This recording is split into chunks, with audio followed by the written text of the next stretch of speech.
Hello, everybody. My name is Declan Miller, and I am a Arrernte and Imaginative man who grew up in Mabantua, Alice Springs. I'm currently studying animation and film at Griffith University in Queensland, and I'm the co-founder of the creative collective Stick Mob Studio with Wendy Cowan. Hi, I'm Wendy. I was born in Enniscorthy, Ireland.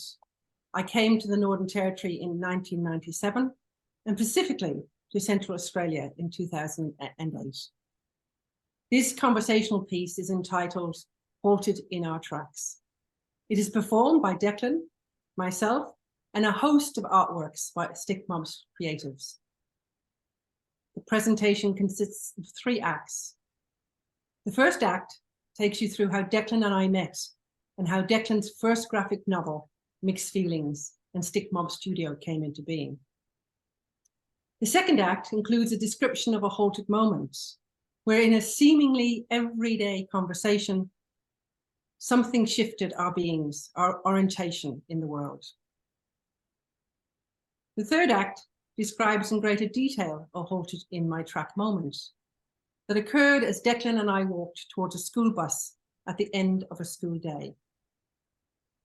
This act explains how halted moments slow down time and heighten attention enough to recalibrate reality. The presentation finishes with a number of tensions that arise in our work that may or may not resonate with you. The journey starts in 2016.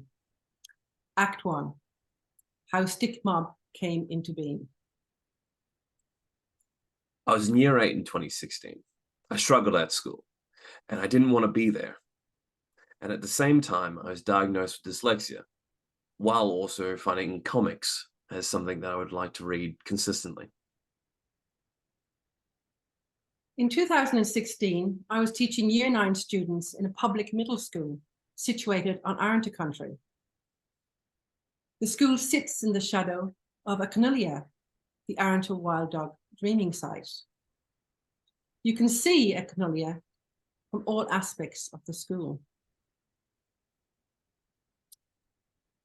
A Canulia kept catching my attention. They were insistently asking me, where am I in what the students are learning?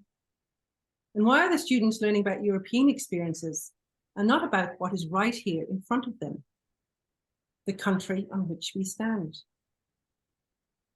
I was moved by these insistent promptings, particularly as I was teaching a high proportion of Indigenous students. I didn't know how valuable back then comics were, but I immediately knew I wanted to make one. I've always enjoyed drawing, as it was the only way I could express myself without worrying that people wouldn't understand what I'm trying to say. Comics were structured in a certain way, so I just followed the way they were structured and created my own. I showed them to my friends and family. They said, that's good, but it won't get you anywhere. Then I showed it to my English teacher. She told me it wasn't a real story. Then I showed it to Wendy, who had an art background. She told me it was incredible and said, you created this? She was blown away by how much work I'd done, how complex my story was, and how it related to my everyday life. I was in a curriculum meeting one day. These always made me feel awkward and embarrassed. Here we were talking about European explorers, but nothing about Arrernte country and the consequences of colonization. I wanted to acknowledge the custodians of Arrernte country. In these meetings, I was given many reasons why we couldn't do that. No time, an already busy curriculum and workday. The school wasn't set up for their involvement. We didn't have the resources. But none of this convinced me. Soon after, I started a PhD and was invited by the then principal to manage an Indigenous academic accelerator program. I was given a budget to work with. I knew if the accelerator program was relevant to students' lives and interests, the more it would engage them. So I contacted the Institute of Aboriginal Development, the Museum of Central Australia, and Red Hot Arts. Through a collaborative effort, a learning with country program was developed that ran over a series of weeks. We went to significant cultural and geographical sites around Mabuntua in the company of cultural custodians, a geologist, Indigenous rangers, and artists to hear a range of different stories. As a teacher, I didn't want the students to come back and just write about their experiences.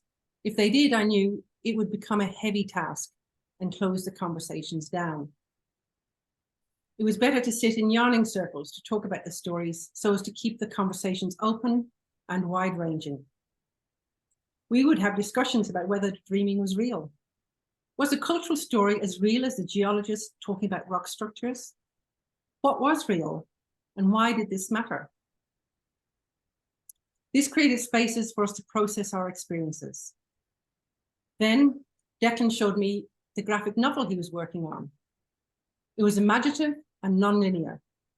It included the ranges, ripple rocks, fossils, the inland sea, trilobites, and time travel through different epochs.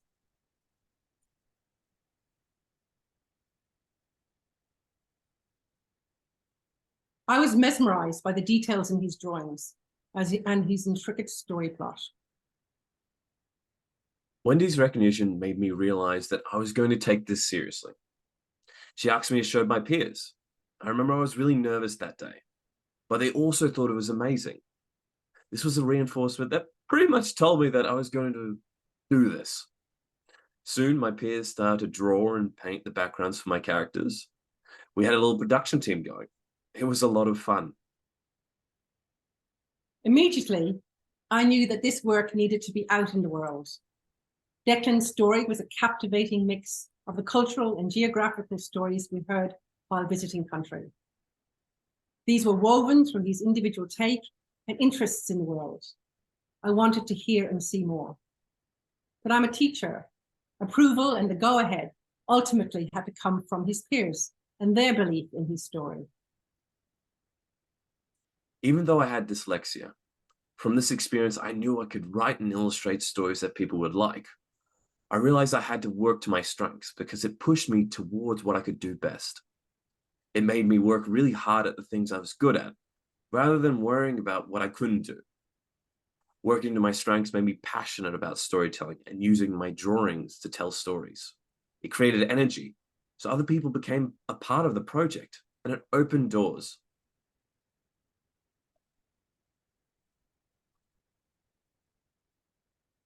When Declan presented his book to his peers, there was no deliberation. They were immediately fascinated and wanted to know more about where the story had come from. Within the group, there were talented artists and those interested in science and culture. A production team started with students painting the backgrounds, while others checked facts and offered suggestions on how the story could play out. We didn't know it at the time, but this collaborative effort is how graphic novels come into being. Act 2, a site of creative transformation. Wendy had seen a documentary on comics and wrote to Wolfgang Blismer, who was featured. It turned out that his company, Gosh Dot Publishing, is one of the biggest publishers of graphic novels in Australia. At first, there was no response. Wendy then invited Wolfgang to Alice Springs so he could see my work firsthand. Wendy also contacted the Indigenous Literacy Foundation, and they supported our works immediately. By early 2017, the students' graphic novel production team was busy. It had become a regular part of our weekly sessions. I invited the cultural custodians back into the classroom to show them how their stories were influencing the book. The production team blue-tacked all of the pages onto the classroom walls so the custodians could see it to its fullest.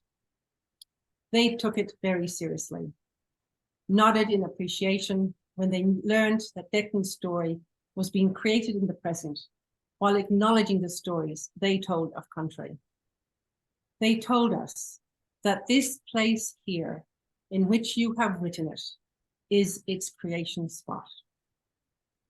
This was a profound, halted moment, that an ordinary space in the busy, everyday work of school was a site of creative transformation. The custodians went on to ask, for us to take note of each of the sites where the story developed, because these sites mattered. We sought their blessing to present at the 2017 Writers' Festival, and they gave it. One weekend, not long after, I met Danny, the director of the Alice Springs Biannual Writers' Festival, and told her about our project. Suddenly, we had a slot in the upcoming event. At the festival, the mayor of Mabonta told us about the Indigenous Literacy Foundation.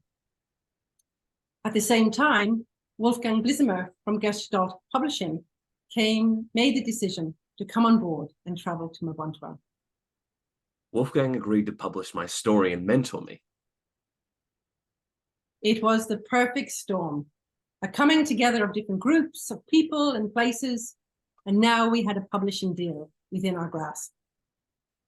I called my story Mixed Feelings because of the different moods that make Mabonta. Mixed Feelings has changed a lot over the years. Initially, book 2 was meant to be book 1. I had to go back to the beginning of book 1 when I realized that the characters needed more backstory, which then changed book 2. I was about 18 pages in when Wolfgang came on board for the first book. Suddenly, I had several deadlines to meet for scripting, thumbnailing, penciling, inking, and coloring. I was still in school. I was doing a cadetship. I was learning the storytelling process and the digital software as I went. And on top of all of this, my family moved house to a much smaller home out in a rural block with no internet. My room was so small, I couldn't even fit my desk. But my extended family had camels, so there was a tin shed out in the block. It was the only place in which I could work. It was horrible, though. There was dust everywhere. People used my desk to store camel food and saddles. There were flies and bugs. It was open to the elements. So it was hot, cold, and when it rained, it leaked. The bonus, though, was one power outlet, so I could plug in my laptop. I worked there for 3 months in between years of school, assessments, a cadetship, and a part-time job. But I was determined to finish year 12 and not be miserable doing so. So out I went into my little tin shed.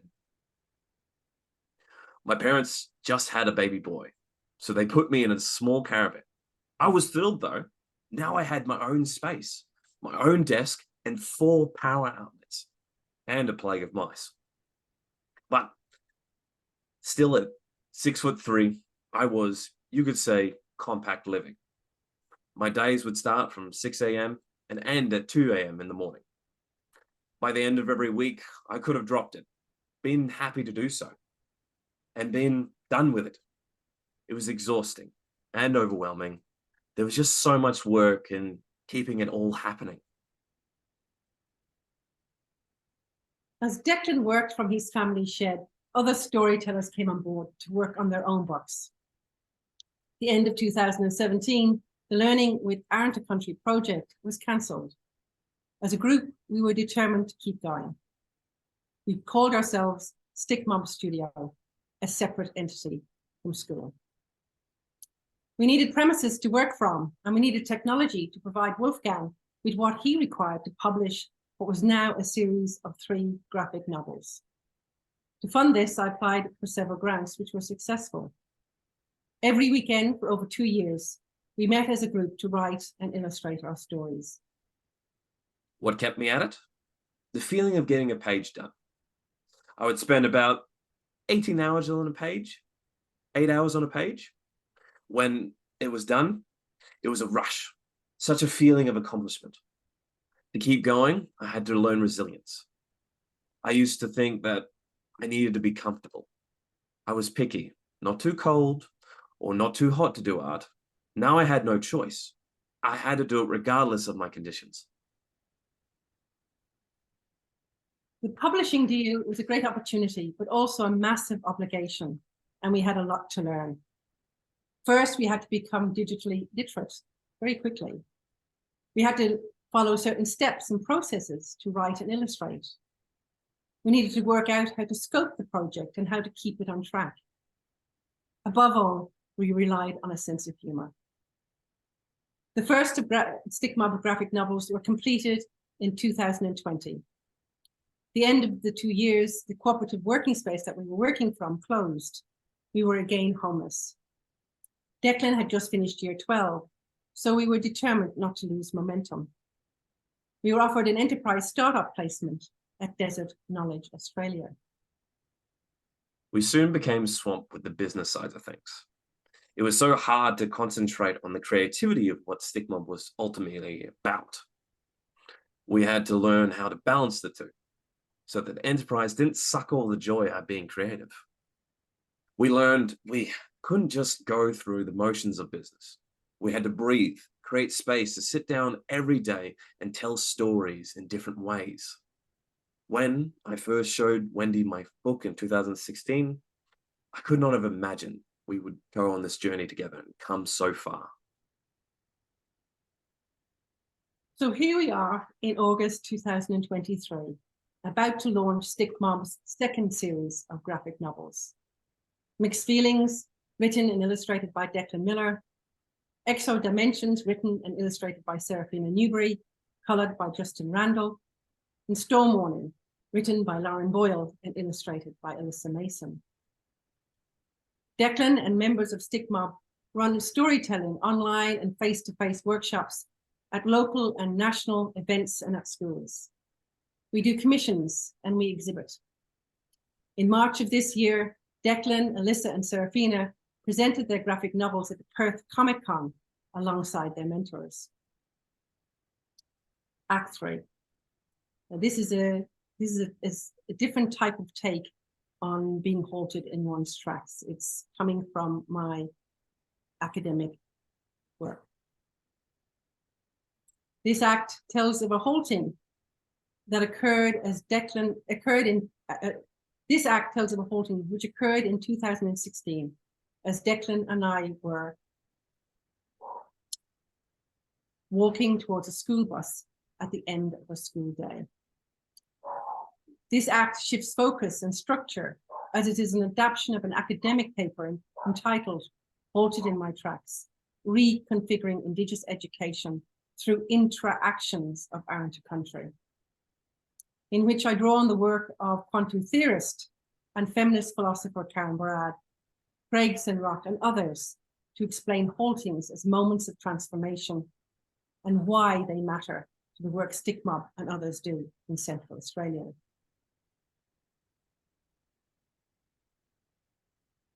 At the end of a school day, Declan and I were sharing stories on our current creative projects. For Declan, it was his graphic novel that mixed speculative adventure, Arrernte culture, Western science, and geographical stories with his lived, felt experiences of growing up in Mabuntua.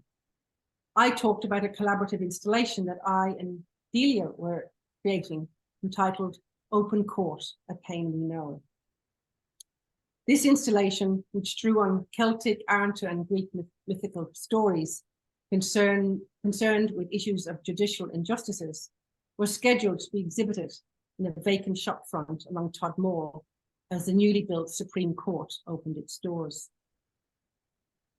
As Declan and I discussed our projects, Declan turned to me and said, "We're mixing myths, miss." From further conversations, we came to understand myths as everyday interpretations of the stories we tell each other and how they are told and retold, not as absolute truths, rather how they reveal different dimensions of the complex and imaginative lives we live in Central Australia. I thought of the intercultural storyteller Gregson Roque's idea that seminal stories told with a certain intention ignite our capacity for active survival, not passive fantasy. Barad says that myths as entangled imaginaries assist us to be attuned to the condensations of past and future condensed into each moment. Declan's sentence, "We're mixing myths, miss," halted me. In that moment, there was a slowing down of time. My body, without rational logic, was touched by a temporality of already doing Indigenous education differently. Within this halting, I felt a reorientation of possibilities. To touch and be touched by unexpected halted moments is where a range of sensory impressions flood and reorientate my body. As Brad and Kleiman say, this moment is not about solving paradoxes or synthesizing different points of view from the outside, but rather about the material implications of putting oneself at risk, troubling oneself, one's ideas, one's dreams, all the different ways of touching and being in touch, sensing the differences and the entanglements from within. At this time, I was reading the work of American First Nation Anishinaabe scholar and writer Gerard Vizenau, who says that Native survivance stories are renunciations of dominance, tragedy, and victimhood, where survivance is an active sense of presence, the continuance of stories, not a mere reaction or a survivable name. I was also reading King Leopold's Ghost by the American historian Adam Hochschild on the exploitation of the Congo Free State by King Leopold II of Belgium. As Hochschild discussed the work of the American African civil rights activist W.E.B. Du Bois, I could faintly hear Du Bois's footsteps as he walked the polished granite pavements of Brussels in the 1880s, absorbed in the full monstrosity of colonization. How easy it is, Du Bois thought, for people in Brussels to relegate the monstrosities of colonial capitalism elsewhere. How easy it is to disregard the inventions of the industrial epoch as being built on the back of what Leopold II could extract from Congolese people and their lands. How easy it is to position Belgium within Europe and the Congo outside of Brussels. Does this sound familiar? These myths cannot be separated. Brad calls out this convenient, seemingly neat blindsidedness through being of the world in dynamic specificity, which is to think the work from within entangled, unsettled practices of knowing and being. What Brad's collaborator, Donna Haraway, calls staying with the trouble. In these halted moments, ordinary spaces activate, identities shift, time slows down, and linear trajectories are disrupted. Of these entangled states, Karen Brad, I think, would ask, is if there is no before and after by which to order cause and effect, has causality been halted in its tracks? Staying within these halted moments, it seems to me that injustices in Indigenous education are concisely summed up by Declan's statement, "We're mixing myths, miss." Stick mob stories are acts of resistance. That subvert predetermined stories about who we are and how we should behave. They unsettle institutionalized narratives presented as unquestionable by those who benefit from their own ongoing deception. Being halted is to reimagine, to repattern colonial time and space through the inseparability of past, present, futures, meaning that in halted moments, the future is not separate to the present or the past, nor to any moment where Declan and I share specific entangled stories. In halted moments, a different form of education materializes, which, in an infinite moment, unsettles neoliberal institutionalized structures that do not want to hear intercultural voices and ways of being. Halted moments and stories of survivance disrupt the continuum of colonial stories and the belief that causal progress will liberate us. So here we are, telling our stories. We're not content with the idea that this is solely about an individual's self-expression. It is about community. It is completely about Arrernte country that grounds us, our practice, and ourselves. We're finding out what is possible, And as we do, we hope to inspire others to tell their stories. What you've heard are some of the complexities of working in relationality, meaning that we do not write about each other and country from some physical, emotional, or intellectual distance. We write, as Serafina's painting shows us, coming up from the ground. According to dominant narratives, from their perspective, Stick Mob Studio is a monstrosity, an entity to be killed off quickly by 1,000 well-meaning cuts. Stick Mob survives through our mongrel mixing myth stories, our partnerships, and from writing and creating from the ground up. Here are some of the tensions that Stick Mob works within, which may or may not resonate with you. The dangerous work of our mixing myths, storytelling lineage, and relationships. The challenge of writing within colonial languages that attempt to determine what can and cannot be said. And being a disruptive presence through pushing back bureaucratic cause and effect dynamics that again and again attempt to predetermine the issues and entities that impact Stick Mob's realities and our ongoingness. Kalamata. Thank you.